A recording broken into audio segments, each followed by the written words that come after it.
Hello, and welcome to this week's edition of the Scrimshaw Show, or as I guess we're calling it this week, welcome to this week's edition of the show from the guy who correctly called that John Schreiber was going to get 16% of the points in the Conservative leadership election show. Thanks for listening. My name's Scrimshaw. Follow me on Twitter at EScrimshaw, although literally 99.999999999% of you literally are going to get here from my Twitter account. Thank you to the nearly 700 people who have followed me on Twitter since Sunday. That was a fun morning. If you are one of the blue checks who sent a lot of those followers my way by highlighting my Josh Ray prediction, thank you very much. I will not be talking about Pierre Poilievre in this podcast because I just frankly don't care enough, and also I need to... I don't know. I feel like I've talked about Poilievre enough. I will continue to write about Pierre Poilievre, but I wanted to... This podcast is going to be me talking a lot about the U.S. And so it was originally going to be like a deep dive on every Senate race, every gubernatorial race. And then next week, hopefully, I'm going to have Ryan Jakubowski back on the podcast to do the Cook House ratings draft again, which we did in, I think it was early July, with their terrible, terrible listings, and basically we have to pick the toss-ups and then get rid of them as toss-ups. You can go back and listen to that podcast.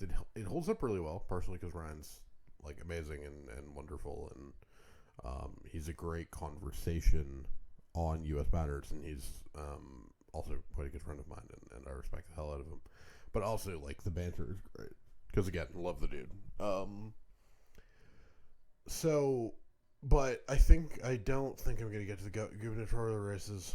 I'll talk about Arizona governor because I wrote about that for this week for the lines, which you should read. You should also read my Substack, scrimshawunscripted.substack.com. You should read my Ohio article from this morning about how this morning, for when I'm recording it, probably most people will be listening to this on Tuesday, so yesterday, on why J.D. Vance losing in Ohio is less about candidate equality and also a fairly bad sign for Republicans anyways.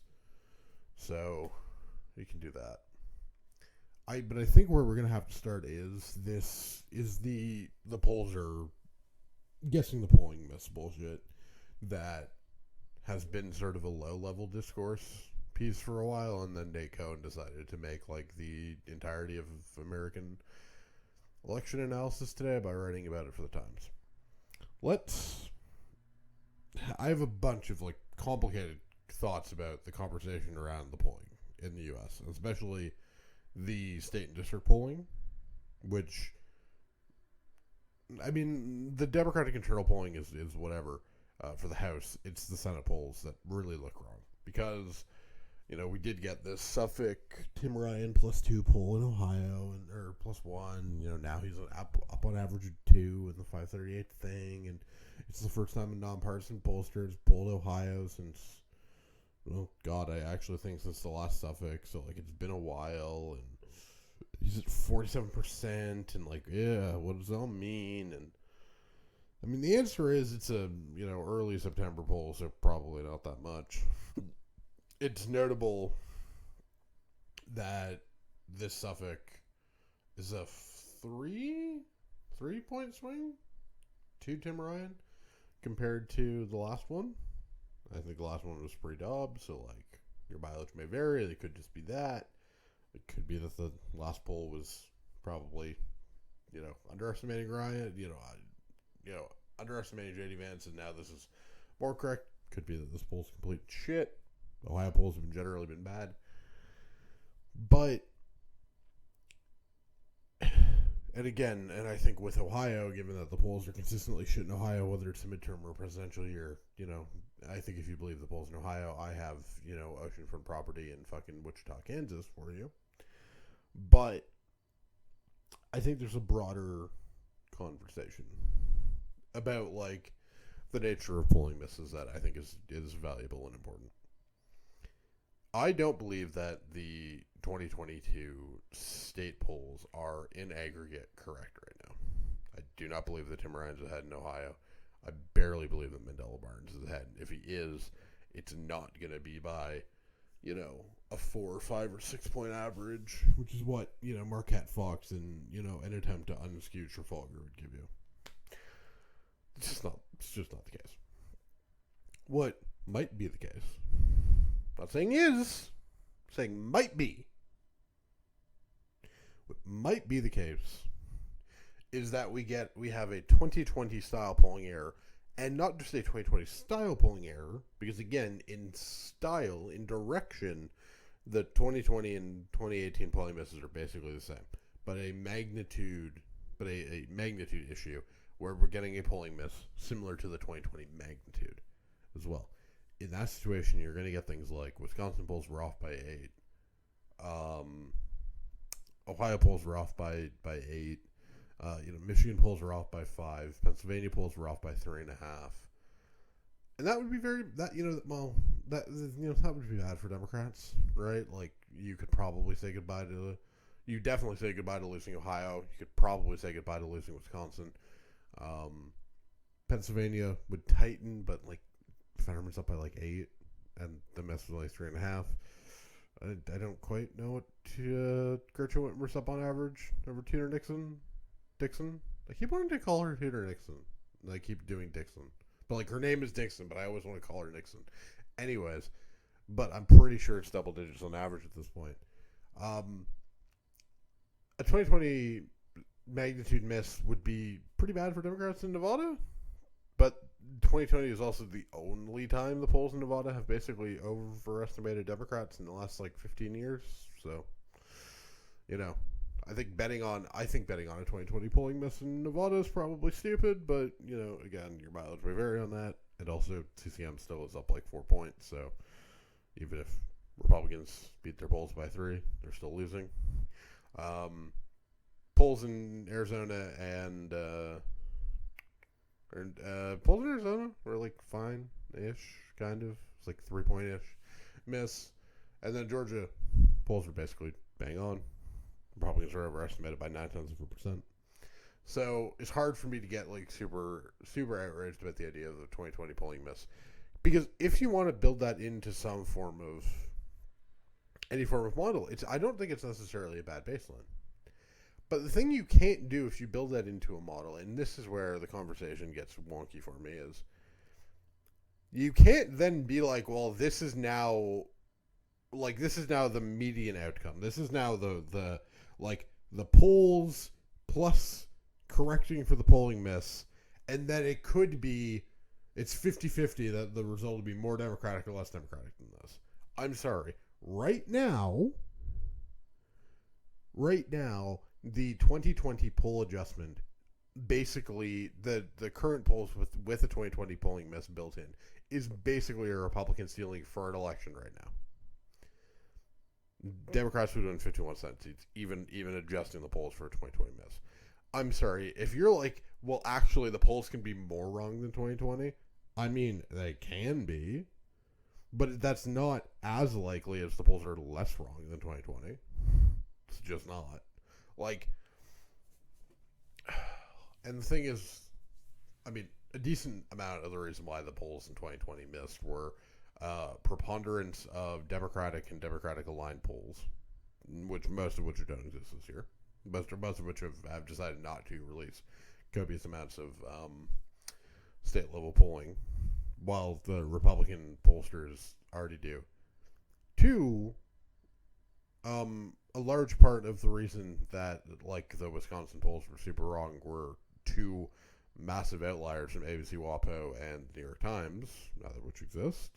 And if you take, and basically like Fox and Marquette up in Wisconsin, their errors were actually small enough that polls from those 2 firms with their biases attached would still have Mandela Burns ahead. 3, the Republican pollsters are fucking flooding the zone this year. Like, Trafalgar's just putting out garbage in everywhere. So is Insider Advantage. Susquehanna's come out with a couple of states. So, like, you're still seeing... So, if anything, partisan composition of polls is going to help Republicans this year, not Democrats. But also, if you have a preponderance of Republican-leaning polls, you're, your chances of if Republicans have flooded the zone with polls and Democrats aren't matching it, it's hard to argue that the polling miss is going to be equally as big. But this is the fourth thing. Some pollsters have changed their methodologies, right? So the reason Emerson has become a much more right-leaning pollster than their 2020 outfit was, and think about their 2020 outfit, it was mostly just incoherently bad, not so much that it was partisanly biased, as far as I can remember. Or biased compared to the average of polls at the time, not compared to the result.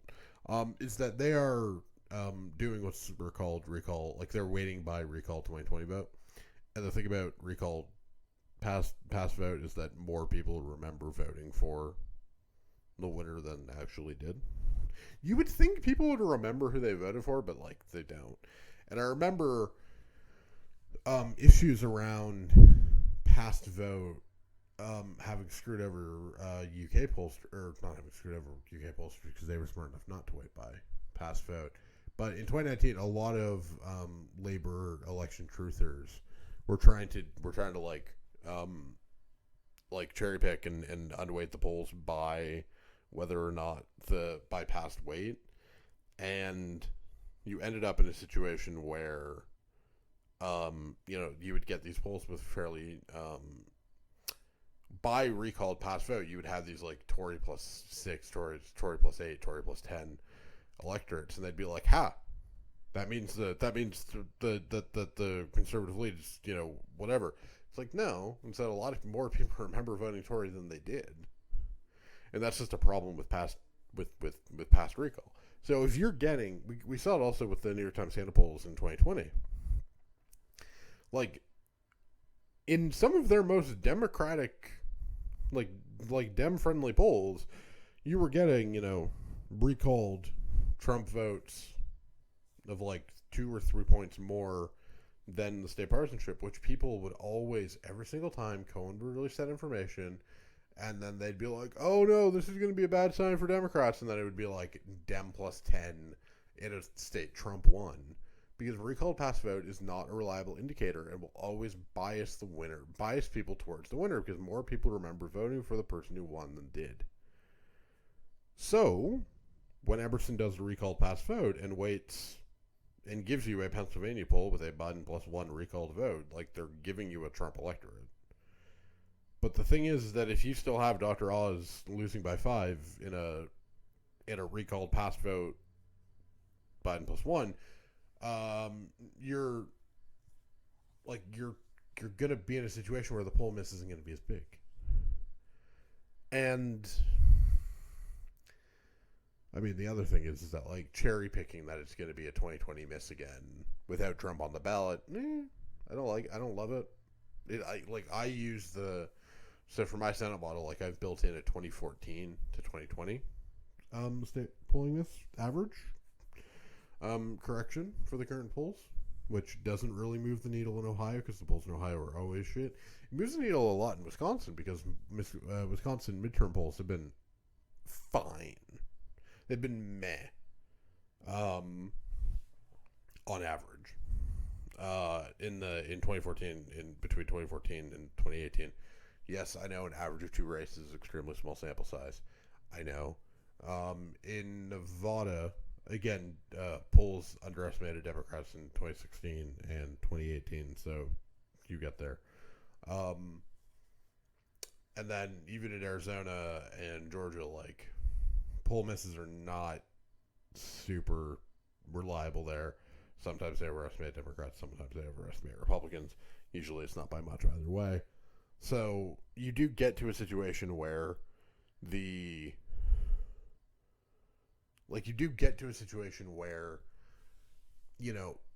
building in, if you want to build in something that's likely to be accurate, yeah, I think the average miss is more clearly the right answer here, because what you end up with is a situation where, assuming a Trump-style polling miss without Trump on the ballot is not necessarily reliable, and there were polling errors in the Midwest in some 2018 states, but like not nearly to the magnitude of the Trump error, which again, people talk about like direction of polling misses. Yes, it tends to be the Democrats still underperformed their polls in 2018 in the Midwest states. But like the polls in Wisconsin were off by 1 in 2018. They were off by 8 in 2020. Direction matters. Degree also, like magnitude, also matters here. And what we're getting at, and the thing I sort of keep coming back to, and I don't know the answer to this, because no one does, because if we knew the answer to this, I would have a fucking time machine, and frankly, I would have, like, I'd rather go back in time and, like, delete whatever the fucking shit was that ended up with the Comey letter happening. I don't really remember. I know it had something to do with Anthony Weiner, and I do not care beyond that, because my brain is just fucking rotting at this point from all the useless nonsense I have to remember. But, like, no one knows what's going to be the right approach, and we won't know what's the right approach to handling these polls until after November, until we have the full results and the full counts everywhere. What I do know is that I'll never believe an Ohio poll, but that's not me being like mathematic. I mean, that is partially a math bias, but that's also partially the fact that I am traumatized. I've been here before. Do not want to do it again. There's a line about the definition of insanity being doing the same thing and doing the same thing over and over again and expecting different results, and that really, really feels like Democrats who choose to be optimistic about Ohio. But I sort of think the bigger thing for me, and the thing that I sort of keep coming back to, is just like,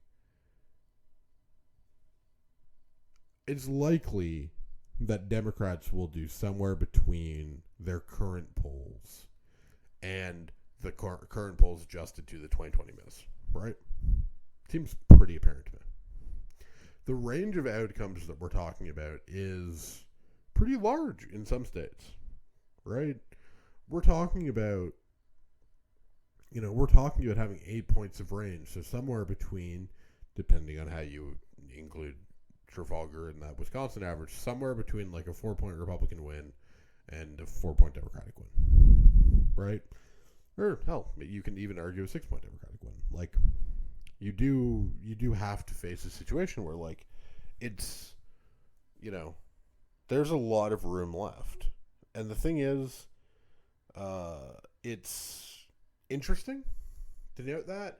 But, like, again, you can't be like, yeah, so the polls are going to be wrong by 8 points, and then from there, it's 50-50 whether, like, what the poll miss is going to be.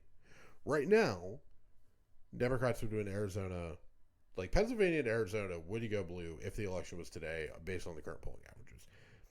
Even a 2020 polling miss would not put either of those states even particularly close at this point.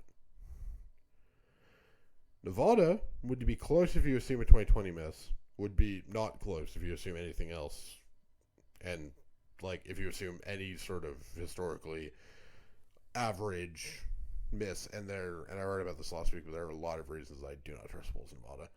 A lot of reasons I don't trust 2020 trends in Nevada. I think a lot of people have dismissed the sort of like bullshit excuse making that Democrats did for their broader problems with working class voters and Hispanics and blame that on COVID, which I do think is bullshit, especially down in South Texas. I think they've forgotten how bad the Vegas economy was in 2020 and how much of that year was spent under lockdown, and how you actually did have a plausible, like, we're never locking down again. We are never, ever, ever getting back in lockdown. I can't believe I just did this. I don't even like Taylor Swift, but like, that message from Trump actually would have resonated with a city that is essentially just one big service town, service industry town, like Vegas is. So that's something. Georgia, I mean, honestly, this is a factually accurate statement. The polling miss in 2020 was smaller than the average miss. So you want to use the 2020 miss or the 2018 miss, it's still pointing to Republicans being in Republicans probably gain a point. Yeah, I know polls in Georgia right now aren't great, but that's because most recent polls have been Emerson. What's it been? It's been Emerson, who can't pull George for goddamn shit. Insider advantage and Trafalgar. Like, wait until literally anyone else gets in the field in Georgia.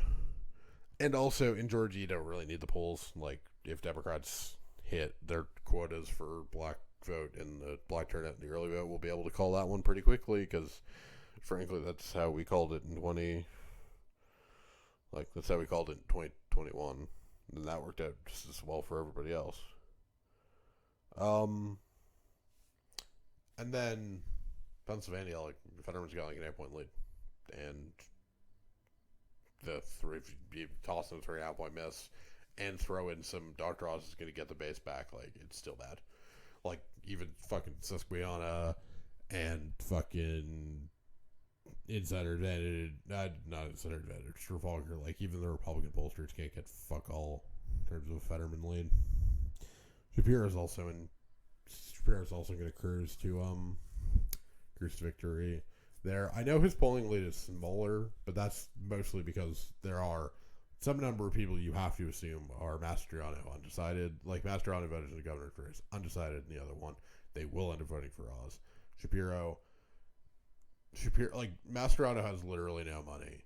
Has no, like, does not have the money for a TV ad, does not have anything booked, and has not been on TV since May 16th. He is not winning this fucking election.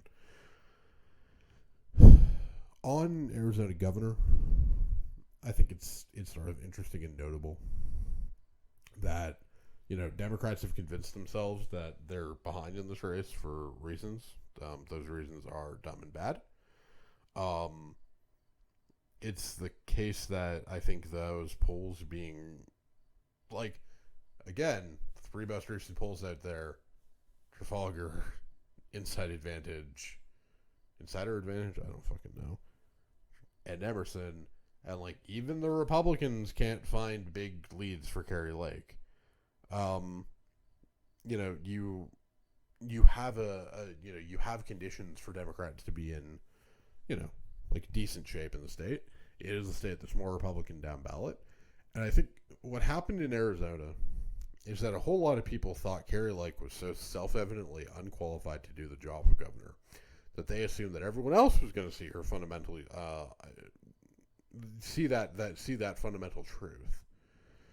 And then they didn't, and now she has a small lead, and they're like, now they're overreacting because they were overconfident then. And now they were like, oh shit, actually, everyone's going to vote for her. And I think both of those reactions are stupid. And I wrote about this a lot for the lines today, so I've been thinking about Arizona governor a lot. Like, Katie Hobbs is leading her tide in a bunch of pollsters that we know have a decent GOP bias this cycle.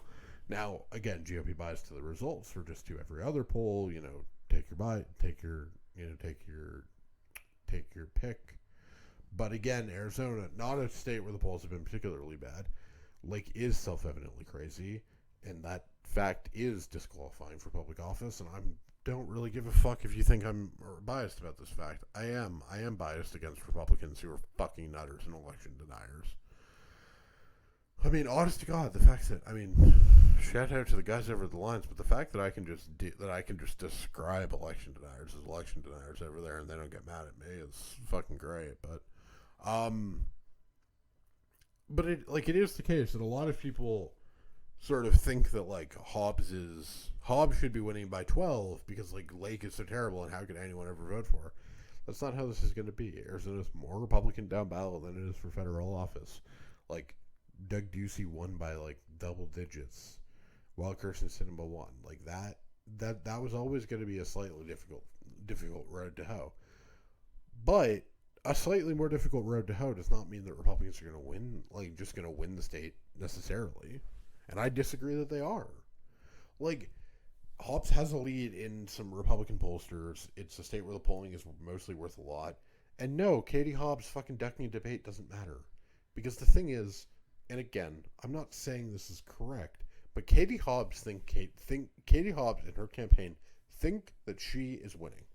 They think that they have a lead and that you don't agree to debates, especially not with someone whose literal only career is sounding it on television.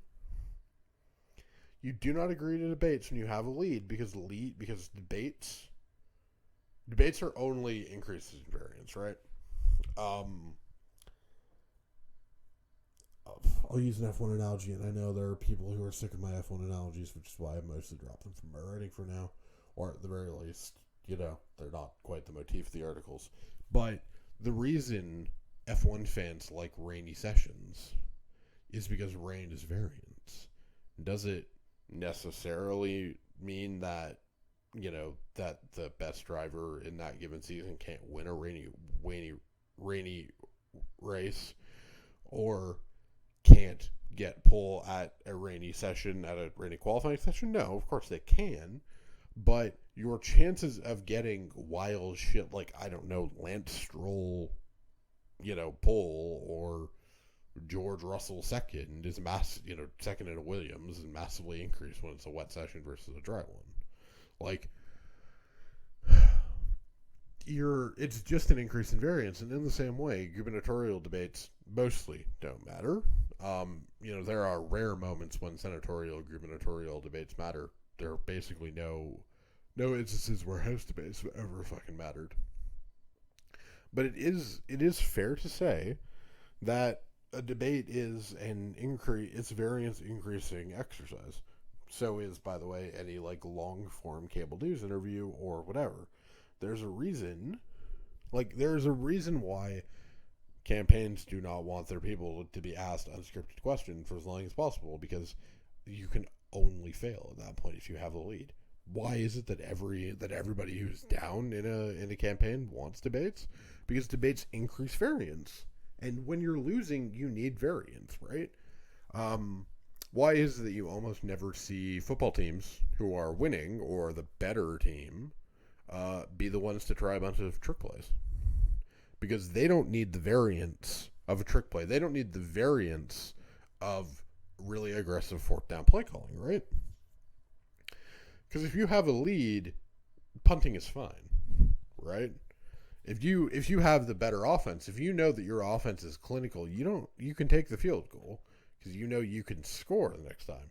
If this is one of the rare situations where your offense is plausibly going to get down the field, then you need to make sure that you maximize your chance at 7, because you might not get another one anytime soon. And it's the same with these debates, right? Why did Dr. Oz ask for 5 debates in Pennsylvania? Partially because he's being a cunt about John Fetterman's stroke, which doesn't seem to really be working out for him, but your mileage may vary on whether that was still a smart thing to do or not. But more importantly, it's a situation where Oz needs luck, because he's losing now, and therefore if he keeps doing what he's doing, he's going to continue to lose, right? So therefore he needs to inject as much volatility, as much variance into his potential results as possible. Otherwise, he's shit out of luck, right? Why does a golfer who's down 1 going into a par 5 18th, why is he likelier to pull out driver even if it's a very narrow landing zone and he has to be very precise with it? Because birdie doesn't get him anything. He needs an eagle, or at least he needs to give himself an eagle try. Whereas the guy with the lead, yeah, he's perfectly content to just take it 3-wood and go, and go 3-wood, long iron, 60 yard third pitch shot in. Because how you play is entirely dependent on whether you're winning or losing. Why is it that bad golfers, or not even bad golfers, but not nearly as good golfers, are much more likely to be first-round leaders of golf tournaments as opposed to winners at the end of 4 rounds? Because it's really, I don't want to say it's really easy, but it's a lot easier for insert golfer 59 on the world golf rankings to find his magic for 1 round, and it's a lot harder for him to find that same magic for 4 in a row. No, Katie Hobbs skipping a debate does not mean anything. No, it is not a sign of weakness. It is a sign of a campaign that does not necessarily care for what you'd refer to as democratic norms, small d, democratic norms. And if you would like to criticize her for that, go right ahead. Frankly, I don't care. Like, would I if I lived in the state of Arizona? Yeah, probably. I'm sorry. Like, when we're talking about the erosion of democratic norms, people who support a literal insurrection and stealing an election, like they're sort of less. They're much more the enemy than people who don't necessarily believe that gubernatorial debates are, not really that important and should not be prioritized over everything else. I think the other, I think we should probably spend some time, just thinking about the Senate map holistically, right? Pennsylvania looks pretty much off the board at this point. There's not really any credible, serious Republican who thinks that Dr. Oz is going to win that race. Fetterman has an 8-point lead right now on average. Again, the 2020 polling miss was 3.5 points. Democrats are increasingly confident about the state. You saw Bob Casey come out last week and be like, Fetterman's going to win. Fetterman's getting a bit stronger. Auditorially. I think that's how you say that. Like, he just did a 2,900 person rally in Montgomery County yesterday. And I'm not one to be like crowd size really matters, but also there has been some concern about whether he can get the enthusiasm needed in the white suburbs and the Philly collar. Montco coming out strong, decent sign for him.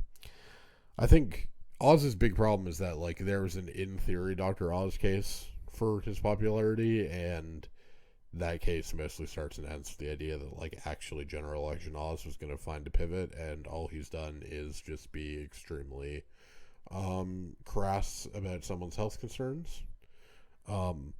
Also, if your point is to try and win over working class Pennsylvanians, a lot of them are gonna have underlying health concerns too, right? I'm sorry, the electorate is not people with gym memberships. It's real people, and a lot of people have either weight issues or underlying health conditions, and I think blaming people who have made, suboptimal health suboptimal health and eating decisions on their bad health, or whatever you think of that from a medical perspective, is not a good electoral strategy. And I say this as as a dude who is losing a decent amount of weight, but has struggled with my weight all my life. Yes, I understand that it is my choices that have put me in this situation. I also am aware of the fact that if a politician says, well, basically you're too fat, therefore you had a stroke, that would make me fucking pissed.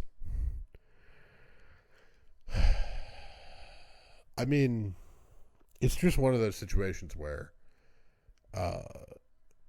Pennsylvania is a combination of a good Democratic candidate and a really, really bad Republican one. And even if you don't think Fetterman wins by 8 or whatever, it's still the case that at some point you can't just do but Oz is going to consolidate his base thing, because we've been saying it since literally. And I do mean literally May. Or I guess June, because the primary was in May and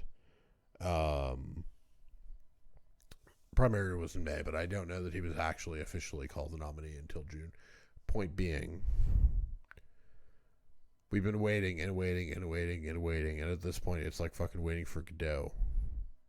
The Oz resurrection of his chances are not necessarily it's fairly delusional. And the funniest thing is, basically what's happened is a lot of pollsters had 30% Republican undecideds when they initially polled this race in June. And then some of those Republican undecideds voted for a Republican, and now they're trying to be it's a trend. No, it's not how this works. Because what's happened is Oz has gotten back some of his totally unbelievable, was never actually going to happen in reality. Some of that has reversed itself. But that's because he got the low-hanging fruit. He still needs to persuade some number of Biden voters to vote for him. He can't. And he still needs to, and And he needs to get some of the Trump supporters who actually genuinely like John Fetterman to not vote for John Fetterman. Doesn't seem like he's going to be able to do that. Again, in Pennsylvania, a greater proportion of the vote's going to come from Philadelphia and the Philly caller. If you want to bring up the jogger to me, I do not give a fuck, mostly because it does not seem like Philadelphia gives a fuck. Yes, a bunch of like extremely online K-Hive dumbasses were like, well, you just nominated a moron. And yes, Fetterman did come third in like some of the blackest parts of Philadelphia. Black voters are extremely pragmatic. They have voted for much worse, much more racist Democratic nominees in the past. And I think the idea that they're not going to turn out in Philly just doesn't really seem plausible to me at this point. Also, the Fetterman campaign sort of knows their weakness there, and they're not idiots. And I think the biggest thing about Fetterman is just that we're at a place where a lot of people judge the Fetterman campaign by what they see in national, like what they see when Fetterman does his like TikTok and Twitter stuff. Like they see his digital strategy, the Steven Van Zandt video, the Snooki cameo. Like they see that stuff and think that's Fetterman's campaign. It's not. Fetterman's campaign is like good working class like Democratic bullshit. His actual ads running in Pennsylvania, fairly indistinguishable from what Tim Ryan's running in Ohio that get Democrats, certainly in substance, that get Democrats, weak in the knees. By the way, the Tim Ryan football ad, it doesn't mean anything. It doesn't mean anything. It doesn't mean anything. It doesn't. It's a great fucking ad. Like, I'm just prefacing it with, I'm not saying he's going to win because it's a good ad. I do not think he wins. Holy crap, the throwing footballs at TV screens with dumb shit on it. Like, yeah, it's a really good ad. It's a fun ad. I love it to death. It's also really funny that J.D. Vance is literally doing his Trump rally during an Ohio State game, but whatever. I guess the last thing is Georgia. Let's end this with the only place in America I feel extremely confident in saying I think I know the answer. Herschel Walker's not going to be the next U.S. Senator from Georgia. Herschel Walker, to do that, Herschel Walker would need to get 50% of the vote.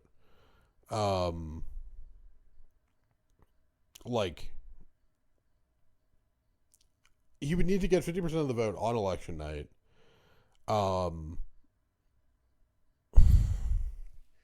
He's not going to do that. He's not. There is a libertarian on the ballot, so he would need to win by probably 2.5, 3-ish to have a chance of getting above 50% of the vote. He's not going to. We're not going to see Republican turnout we're not going to see rural Republican turnout as strong as it was, and a Stacey Abrams Raphael Warnock ticket is going to be black turnout manna from heaven. And if that's the case, Herschel either needs to actually get 18% of the black vote. He's not going to do it. I know he's also black. No, that's not how black voters work, and they have voted against plenty of black Democrat or black Republicans who say and do crazy shit. They're doing substantially worse than Donald Trump with white voters, both on margin and on vote share. Raphael Warnock is doing much better than Joe Biden on vote share, and the thing is that if he's doing 5 points better than Biden and or even John Ossoff's win number in the runoffs,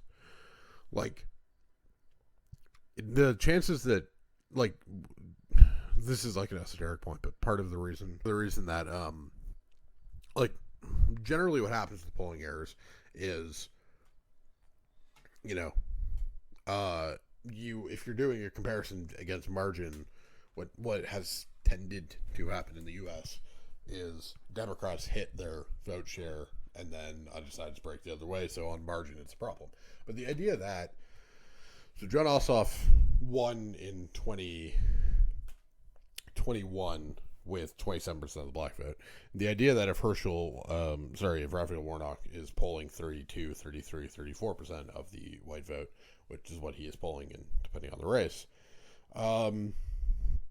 the idea that he would then suddenly actually be at 26% of the white vote. Like that's not really how it works, even if you assume that there is a decent chance of a polling error with white voters.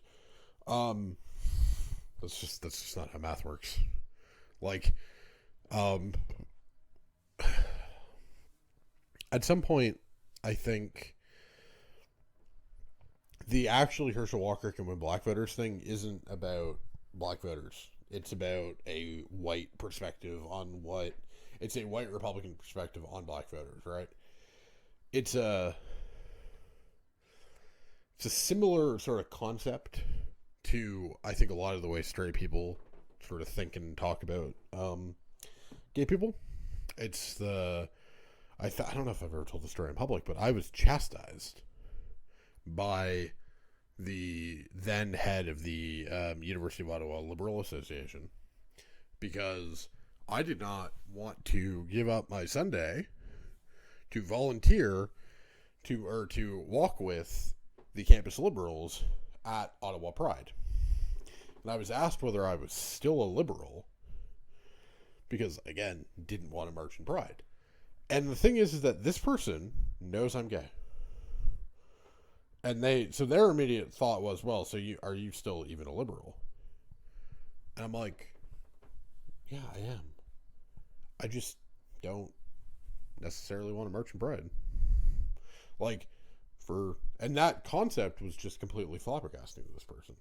I'm not here to tell anybody else they should or shouldn't march in Pride. I'm not here to explain on behalf of the community why it's a good thing or a bad thing. I just don't particularly like it. It's just not my scene. Right?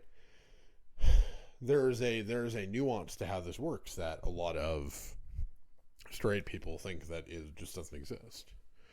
And it's a similar thing with black Republicans. Like, white Republicans think that black Democrats will vote for Republicans just if they nominate a black person.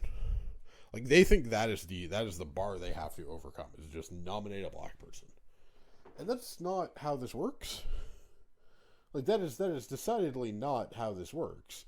It's not that they will vote for Republicans. It's not that the black community is overwhelmingly, like, just a black nominee away from voting for the Republican Party. It's that the Republican Party are a fundamentally racist institution, and black America knows it. And black America is not going to be bought off by some fucking CTE having motherfucker who thinks that the Green New Deal would send bad air, would send bad air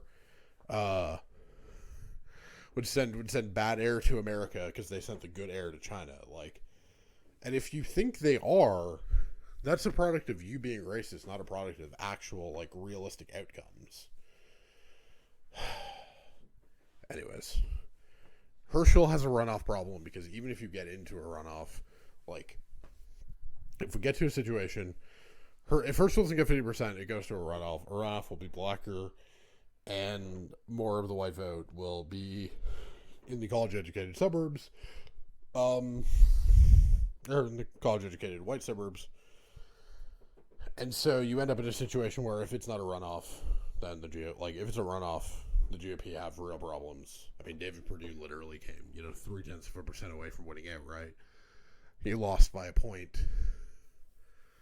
You would likely see the exact same goddamn thing happen you would likely see the same thing happen in a 2021 runoff. And no, if you quote me the 2008 runoff or the 2018 Secretary of State runoff, you're engaging in bad faith. Last thing before we go on this podcast. Obviously, Pierre Poilievre is now the leader of the Canadian Conservatives. Obviously, I had a bit of an all-time call with predicting that Jean Charest would get 16% of the points in the leadership race, and then him getting 16.07%. To the nearly 700 people who have followed me on Twitter since Sunday morning, greatly appreciate it.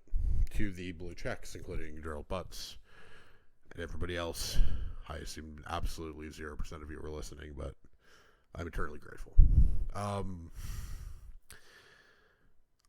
I do this for fun.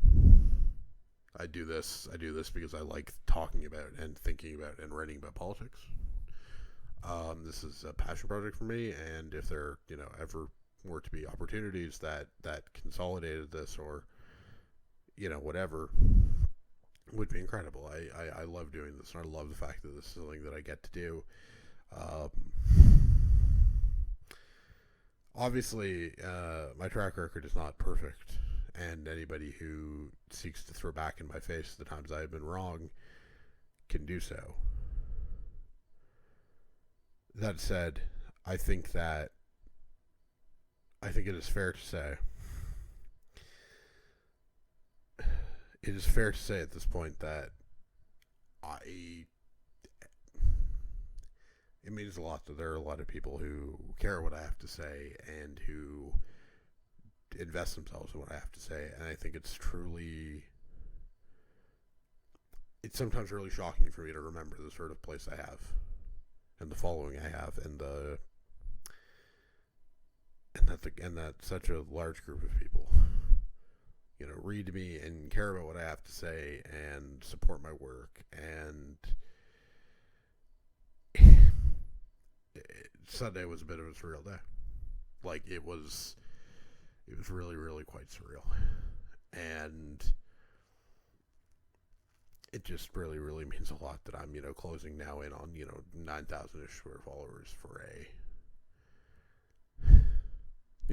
for what used to be, for a Twitter account that I started when I was in high school, and, I mostly just used to snark on dumb things and, simp for, a rich British guy who makes fast car go vroom vroom really fast.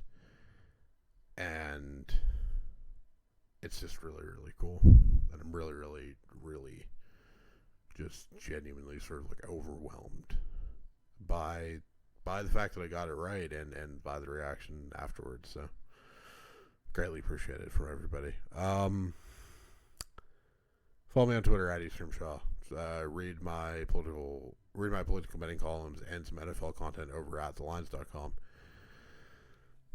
Follow Scrimshaw Show on Twitter at Scrimshaw_show. Buy my book Salvation in the Storm on Amazon. I should tweet out the link. I haven't done that in a while. But yeah, buy Salvation. I think it's good. Set Texas A&M. But can't remember who they lost to last week, but holy crap, last week was a fucking disaster in the college football realms. It was like them, Notre Dame, and someone else all like paid shit schools to come to them, and then they all fucking lost. So that was, yes. Am I bitter that I lost money betting on Notre Dame this week? Yes I am. God almighty. Anyways, thanks for listening to the podcast. Next week, ideally, hopefully, will be Ryan Jakubowski to draft the Cook toss support and to make fun of Cook unrelentingly. Oh no, bonus segment. Fuck the economist model. It's so fucking bad. Okay, I do not have a problem with the economist model because it is more right wing slanted than my stuff. No, because I don't care. What I care about with the economist model is that it's incoherent, right? Henry Cuellar at launch. These are at launch. I have not checked their updates to see if these numbers have moved at all in the last few days. Henry Cuellar has a 98% chance of winning again in Texas 28, according to their fucking useless model. So the only way you get to that is either you use like old district partisanship or something. No, not even. But like, you basically have to like. No, that's not even it. Okay. Basically, you have to think incumbency's worth like 1 billion%. Okay? Jared Gold has a 10% chance in Maine 2. So it can't be that incumbency's worth a ton. Tom Keene has like a 47% chance in his Biden +4 seat that frankly no one really thinks. Tom Keene has a 47% chance. No, fuck, Tom Malinowski has a 47% chance. Republican Tom Keene has a 53% chance in New Jersey 7. Right? Don